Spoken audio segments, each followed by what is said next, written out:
থাকিস না রে, ডাকছে বেলাল বারে বারে, চোখ মুজে আর থাকিস না রে। ঘুম থেকে তোর নামাজ ভালো, ঘুম থেকে তোর নামাজ ভালো, খোদারি ফরমান। কান পেতে শোন মসজিদে তোর হাকিছে আজান, কান পেতে শোন মসজিদে তোর হাকিছে আজান। জেগে তোরা ঘুমাস না রে গাফেল মুসলমান, ঘুম থেকে তোর নামাজ ভালো, খোদারি ফরমান। আরামকে আজ হারাম জেনে ইলম নিয়ে রোশ, সব জাতি দেখ তোদের দেখে, তোদের নামে হয়েছে না খোশ। আরামকে আজ হারাম জেনে ইলম নিয়ে রোশ, সব জাতি দেখ তোদের নামে হয়েছে না খোশ। ফিরথানেরও মানো ছাড়ো, মা বোনেরা পর্দা করো, দুহাত তুলে খোদায় বলো মোছাও অপমান।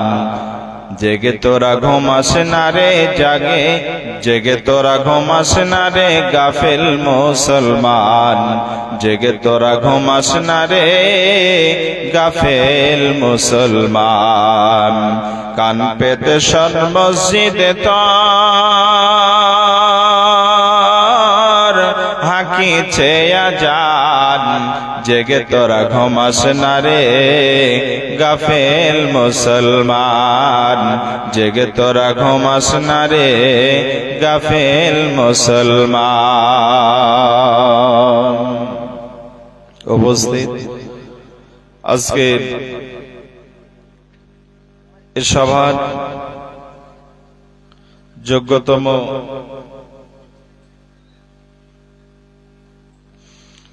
সভাপতি মহাশয়, মঞ্চোপবিষ্ট ওলামায়ে কেরাম, সামনে বসে থাকা দূর দূরান্ত থেকে আগত প্রিয় শ্রোতা মণ্ডলী, আল্লাহ তাআলা প্রশংসা এই গভীর রাতে আমরা যারা বসে আছি সকলে আল্লাহ তাআলার প্রশংসা করে মুখরিত করে তুলি। সকলে আমরা পাঠ করি আলহামদুলিল্লাহ। অতঃপর প্রিয় নবী সাল্লাল্লাহু আলাইহি ওয়াসাল্লামের প্রতি লাখো কোটি সালাম বিবর্ষিত হোক সাল্লাল্লাহু আলাইহি ওয়াসাল্লাম। আজকে আমি আপনাদের সামনে পবিত্র কোরআনুল কারীম থেকে সূরাতুন নাবা থেকে পরপর কয়েকটি আয়াত আপনাদের সামনে পাঠ করেছি। উক্ত আয়াতকে সামনে রেখে খুব সংক্ষিপ্ত আকারে কিছু কথা বলে আজকের বক্তব্য ইতি করব। মা তাওফিক ইল্লা বিল্লাহ, আলাইহি তাওয়াক্কালতু ওয়া ইলাইহি উনীব। আমরা যারা বসে আছি, যারা বিভিন্ন জায়গা থেকে শুনছি, জ্ঞানী গুণী মানুষ, এজন্য যে কোনো কথা বললে আপনাদের বোঝাবার জন্য যখন বলবো তখন নিশ্চয়ই সেটা সহজভাবে আপনারা বুঝবেন। আমি সহজ ভাষাতেই বলবো। এখানে যতগুলো মানুষ আমরা আছি, আমরা অন্ততপক্ষে এটা জানি, পৃথিবীতে কোনো মানুষ যদি অপরাধ করে তাকে অপরাধী বলা হয়। কেউ যদি কোনো মানুষকে অন্যায়ভাবে হত্যা করে তাহলে সে একজন হত্যার অপরাধী। সরকারের দেশের একটা আইন আছে, দেশের একটা কানুন আছে, ওই কানুনের আন্ডারে তাকে প্রশাসন ধরে নিয়ে যাবে এবং তাকে তার অপরাধ যেমন তেমন তাকে জেলে আবদ্ধ করে রাখবে। এটা হলো পৃথিবীর নিয়ম নীতি। এই পৃথিবীর নিয়ম যদি এমন হয়, তাহলে আল্লাহ সুবহানাহু ওয়া তাআলা তিনি আমাদেরকে পৃথিবীর মধ্যে যত মাখলুক আছে সবচাইতে আল্লাহ সুবহানাহু ওয়া তাআলা ভালোবাসেন কাদের না? তার বান্দাদেরকে। আমাদেরকে আল্লাহ তাআলা সবচাইতে ভালোবাসেন। আল্লাহ তাআলার কাছে যতটা দয়া, আল্লাহ তাআলার কাছে যতটা মায়া, পৃথিবীর মায়া মা সবচাইতে পৃথিবীতে মায়া বেশি দেখায়, বাপ তার সন্তানের প্রতি মায়া দেখায়, কিন্তু পৃথিবীতে যত মায়া মমতা স্নেহ সব যতগুলো আছে সবকে যদি একত্রিত করা হয় আর আল্লাহ সুবহানাহু ওয়া তাআলার মহব্বত ভালোবাসা মায়াকে যদি এক জায়গায় করা হয়, তাহলে আল্লাহ তাআলার কাছে যে মায়াটা আছে সে মায়াটা অনেক অনেক অনেক গুণে বেশি। কত বেশি না? 99 ভাগ বেশি আল্লাহর কাছে মায়া আছে, মহব্বত আছে। এই মর্মে আল্লাহ তাআলা চান না যে তার বান্দারা জাহান্নামে যাক। আল্লাহ চান না যে তার বান্দাগুলো পাপ করতে করতে তারা দুনিয়া ছেড়ে চলে যাক আর পরকালের জেলে তারা আবদ্ধ হোক, এটা আল্লাহ তাআলা চান না। এইজন্য মানুষকে আল্লাহ তাআলা সুযোগ দেন। রমজান মাসে মানুষ সিয়াম পালন করে, রমজানের পরে আল্লাহ তাআলা পরের মাসে 6টা সিয়াম রেখেছেন, যাতে করে এরই মিডিলে যত পাপ হয়ে গেছে ওই পাপগুলো যাতে ক্ষমা হয়ে যায়। ফরজ সালাতের পর আল্লাহ তাআলা নফলের ব্যবস্থা রেখেছেন। ফরজের পর যদি মানুষ গুনাহ করে আর গুনাহ যদি বেশি হয়ে যায়, নফলগুলো আদায় করবে, আল্লাহ তাআলা নফলের মাধ্যমে তাকে মাফ করে দেবেন। মাপের ব্যবস্থা আল্লাহ তাআলা রেখেছেন, ক্ষমার ব্যবস্থা রেখেছেন। এই মর্মে আল্লাহ সুবহানাহু ওয়া তাআলা তার বান্দাদেরকে চান না যে আমার বান্দারা তারা অপরাধ করুক আর তারা আল্লাহ তাআলার জেল, তার নাম হলো জাহান্নাম, জাহান্নামে চলে যাক, এটা আল্লাহ তাআলা চান না। আমি আজকে আপনাদের সামনে কোরআনুল কারীম থেকে জাহান্নাম সম্পর্কে কিছু কথা আলোচনা করব। জাহান্নাম কি, জাহান্নামে কেন যাবে, এই দুটি পয়েন্টের উপরে কথা বলবো। আর অনেক পয়েন্ট ছিল, কিন্তু আপনাদের সামনে পরিস্থিতি পরিবেশ তেমন নেই, শুধু দুটি কথা আপনাদের বলে যাই। আল্লাহ সুবহানাহু ওয়া তাআলা জাহান্নামকে আল্লাহ তাআলা কেন তৈরি করেছেন আর এই জাহান্নামে আল্লাহ তাআলা মানুষকে এত মহব্বতের বান্দাদেরকে কেন দেবেন? জি ভাই, আল্লাহ রাব্বুল আলামিন বলছেন, বিসমিল্লাহির রহমানির রহিম, ইন্না জাহান্নামা কানাত মিরসাদা লিত্তাগিনা মাআবা লাবিসিনা ফিহা আহকাবা লা ইয়াযুকুনা ফিহা বারদান ওয়ালা শারাবা। আল্লাহ সুবহানাহু ওয়া তাআলা বলেন, ইন্না জাহান্নামা, নিশ্চয় জাহান্নাম, ইন্না জাহান্নামা কানাত মিরসাদা, মিরসাদ মানে হলো উৎপেতে বসে থাকা। পৃথিবীতে আমরা জানি কোন মানুষ যদি কোন মানুষের উপরে আক্রমণ করতে চায়, তাহলে এই মানুষটার জন্য একটা সেফটি জায়গা ভেবে নেই, এই জায়গাটায় আমি থাকবো, আর যখন এই রাস্তা দিয়ে মানুষটা যাবে সে আমাকে দেখতে পাবে না, তার উপরে আমি অতর্কিত হামলা করব। পৃথিবীর নিয়ম হলো এটা, যদি কোন মানুষ কোন মানুষের উপরে, কোন দলের উপরে যদি হামলা করতে চায়, তাহলে তারা গোপনে, তারা উৎপেতে কোন জায়গাতে বসে থাকে। আল্লাহ সুবহানাহু ওয়া তাআলা বলেন, ঠিক জাহান্নাম মানুষকে ধরার জন্য উৎপেতে বসে থাকবে। ইন্না জাহান্নামা কানাত মিরসাদা, এখানে আমরা যতগুলো মানুষ আছি, নারী পুরুষ ছোট বড় নির্বিশেষে, আমরা প্রত্যেকটা মানুষ একটা জিনিস দেখি। ওই জিনিসটা কি? ওই জিনিসটা আমরা সোশ্যাল মিডিয়ার মাধ্যমে আমরা দেখি। একটা আগের দিনে টিভিতে একটা চ্যানেল চলতো, ওটাকে বলা হয় জিওগ্রাফি চ্যানেল। ওখানে কি দেখানো হয়? ওখানে দেখানো হয় চতুষ্পদ জন্তু যেগুলো জঙ্গলে বসবাস করে, ওই জঙ্গলে চতুষ্পদ জন্তুগুলোকে দেখানো হয়। একটা হরিণকে বাঘ কিভাবে শিকার করে, একটা সিংহ তার খাদ্য কিভাবে সে সংগ্রহ করে, একজন আর একজনকে কিভাবে ধরে, এটা দেখার জন্য আমরা ওই চ্যানেলটার দিকে লক্ষ্য করি। ভাইরা আমার, আজ ওই চ্যানেলটা রয়েছে, জিওগ্রাফি চ্যানেল আজও রয়েছে। দেখবেন একটা হরিণকে ধরার জন্য, একটা গরুকে ধরার জন্য, একটা মোষকে ধরার জন্য উৎপেতে একটা জঙ্গলের ভিতরে কোন একটা সেফটি জায়গা দেখে নেই যে এই জায়গা থাকতে পারে আমাকে দেখতে পাবে না। ওই জঙ্গলের ভিতরে যেই জায়গাটা তার মনের মতো সে বেছে নেয়, ওই জায়গাটাতে সে উৎপেতে বসে যায়।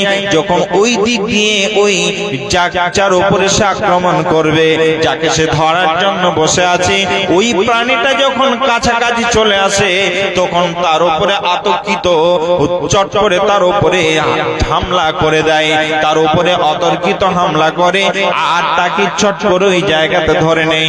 আল্লাহ সুবহানাহু ওয়া তাআলা বলেন, ইন্না জাহান্নামা কানাত মিরসাদা, জাহান্নাম ঠিক একই ভাবে আল্লাহ তাআলা নিজে বলছেন, জাহান্নাম নিজে তার ওই বান্দাদেরকে, অপরাধী বান্দাগুলোকে আল্লাহ তাআলা যাদেরকে অপরাধী বলে স্বীকৃতি দিয়েছেন, জাহান্নাম জেনে নিয়েছে এই মানুষগুলো অপরাধী, এরা অপরাধী, এরা অপরাধী।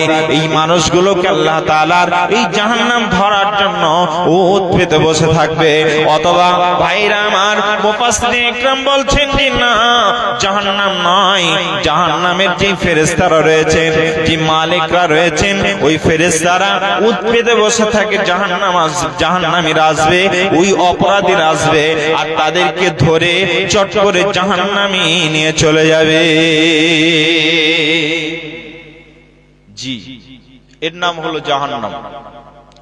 আল্লাহ রাব্বুল আলামিন বলেন, ইন্না জাহান্নামা কানাত মিরসাদা লিত্তাগিনা মাআবা, ওই জাহান্নাম আল্লাহ তাআলা যে তৈরি করলেন, লিত্তাগিনা মাআবা, ওখানে থাকবে কারা? যে মানুষগুলো অপরাধী, আল্লাহ তাআলা অপরাধীদের জন্য এই জেলখানাটা বানিয়েছেন। বন্ধুরা আমার, পৃথিবীতে কোন মানুষ যদি অন্যায় করে, যে যেমন ক্রিমিনাল, যে যেমন আপনার দোষী, তার যেমন জেলের ব্যবস্থা রয়েছে। কোন মানুষ 6 মাসের জন্য জেল পায়, কোন মানুষের জন্য জেল হয় 1 বছরের, কোন মানুষের জন্য যাবজ্জীবন জেল হয়। আল্লাহ রাব্বুল আলামিন ঠিক একইভাবে জাহান্নামের মধ্যে যে ফেরেশতাদেরকে আল্লাহ তাআলা নিযুক্ত করে রেখেছেন, ওই ফেরেশতারা ওই অপরাধীদেরকে ধরবে। যার যেমন অপরাধ, যে যেমন আসামি, তার তেমন জেলের ব্যবস্থা আল্লাহ তাআলা রেখেছেন। আল্লাহ রাব্বুল আলামিন বলছেন, ইন্না জাহান্নামা কানাত মিরসাদা লিত্তাগিনা মাআবা, ওই অপরাধী মানুষগুলো জেলের মধ্যে যাবে। ওই অপরাধীগুলো কারা? যারা আল্লাহর কোরআন মানে না। আজকের এই সুন্দর মজলিস যাদের পছন্দ হলো না, যারা মেলায় খেলায় কেটে জীবনটা পার করে দিল, আজকের সময়টা অপচয় করে দিল, এই মুহূর্তে এখন বক্তব্য চলছে, কোরআন হাদিসের আলোচনা চলছে। এই কোরআন হাদিসের আলোচনা যাদের ভালো লাগলো না, আল্লাহ রাব্বুল আলামিন বলেন ওই মানুষগুলো হলো অপরাধী। ওই কোরআন হাদিস অবমাননা করা ব্যক্তিগুলোই হলো অপরাধী। আল্লাহ তাআলা বলছেন, এই অপরাধীদেরকে আমি আল্লাহ তাআলা আমার জেলখানা, তার নাম হলো জাহান্নাম, তাদের জন্য আমি নিযুক্ত করে রেখেছি। জি ভাই, ওই জেলখানা আল্লাহ তাআলা নিযুক্ত করে রেখেছেন। আল্লাহ সুবহানাহু ওয়া তাআলা ওই জেলখানাটা নিযুক্ত করে রেখেছেন কাদের জন্য? না, ওই অপরাধীদের জন্য, যারা আল্লাহ তাআলার কোরআনকে অবজ্ঞা করে জীবন যাপন করবে, আল্লাহর বিধানকে অমান্য করে যারা জীবন যাপন করবে, আল্লাহ সুবহানাহু ওয়া তাআলা তাদের জন্য কেবলমাত্র ওই জাহান্নামের ব্যবস্থা রেখেছেন। এবার জাহান্নাম আল্লাহ তাআলা তৈরি করলেন অপরাধীদের জন্য, এটা আমরা বুঝলাম। আল্লাহ তাআলা ওই জাহান্নামে কতদিন রাখবে? অপরাধীদেরকে আল্লাহ তাআলা কতদিন রাখবেন? আমি আপনাদেরকে প্র্যাকটিক্যালি বললাম, যার যেমন অপরাধ, দুনিয়াতে যে যেমন অপরাধ করে, সে তেমন এই দুনিয়াতে তার জেলের ব্যবস্থা হয়। বিভিন্ন পর্যায়ের মানুষকে বিভিন্ন শাস্তি দেওয়া হয়। অপরাধ যেমন হয় তার শাস্তি তেমন হয়। কিছু মানুষকে তাদের অপরাধ যদি বেশি হয়, তাদেরকে সেলে পর্যন্ত রাখা হয়। ভাইরা আমার, আমরা দেখলাম সোশ্যাল মিডিয়ার মাধ্যমে আমরা দেখতে পাই পৃথিবীতে অনেক কালা কারণ আছে, ওই কালাকানুনগুলো সবচেয়ে ভয়ঙ্কর। ওই কালাকানুনগুলো প্রত্যেকটা দেশে রয়েছে, এক একটা দেশে এক এক রকম রয়েছে। ভাইয়েরা আমার, মায়েরা আমার, আমরা বাংলাদেশের মাটিতে দেখলাম এই আগের যিনি সরকার ছিলেন, ওই সরকার কিছু মানুষকে অপরাধ সাব্যস্ত করার পর তাদেরকে কুঠুরির ভিতরে, আয়না ঘর নামক ঘরের ভিতরে তাদেরকে বন্দী করে রেখেছিল। তাদেরকে চোখ বন্ধ করে ওই আয়না ঘরে তাদেরকে আবদ্ধ করে রেখেছিল। যে মানুষটা আয়না ঘরের মধ্যে একবার গেছে, ওই মানুষটা লাশ হয়ে ফিরে এসেছে, সে আর জীবনে ফিরে আসতে পারেনি। কিছু মানুষ ফিরে এসেছে, অধিকাংশ মানুষ সেখানে লাশ হয়ে গেছে। ভাইরা আমার, আল্লাহ রাব্বুল আলামিন বলছেন লিত্তাকিনা মাআবা লাবিসিনা ফিহা আহকাবা। ওই জাহান্নামে অপরাধীরা থাকবে। আল্লাহ তাআলা বলছেন যুগের পর যুগ তারা ওই অপরাধীগুলো ওই জাহান্নামের মধ্যে থাকবে। এবার আমরা জানি এক যুগ বলতে 12 বছরকে এক যুগ বলা হয়। 12 বছর এক যুগ, যদি আপনি 3 12 36 3 যুগ আল্লাহ তাআলা যদি রাখেন, তাহলে 3 12 36 যুগ সেখানে রাখবে না। না, আল্লাহ তাআলা এই কথা তিনি বলতে চাননি। আল্লাহ রাব্বুল আলামিন বলেছেন ইন্না জাহান্নামা কানাত মিরসাদা লিত্তাগিনা মাআবা লাবিসিনা ফিহা আহকাবা। এই আয়াতটা তাফসীর করতে গিয়ে একজন মুফাসসির তিনি কলম ধরেছেন। ওই মুফাসসিরটা কে? না, ওই মুফাসসিরটা হলো পৃথিবীর একজন শ্রেষ্ঠ মানুষ। ওই মুফাসসিরটা এমন একজন মানুষ, আল্লামা, ওই মুফাসসিরটা তিনি কলম ধরেছেন। তিনি বলছেন পৃথিবীতে আল্লাহ তাআলা ওই মানুষগুলোকে যে জাহান্নামে রাখবেন, অপরাধীরা জাহান্নামে থাকবে, লিত্তাগিনা মাআবা লাবিসিনা ফিহা আহকাবা। ওই অপরাধীগুলোকে আল্লাহ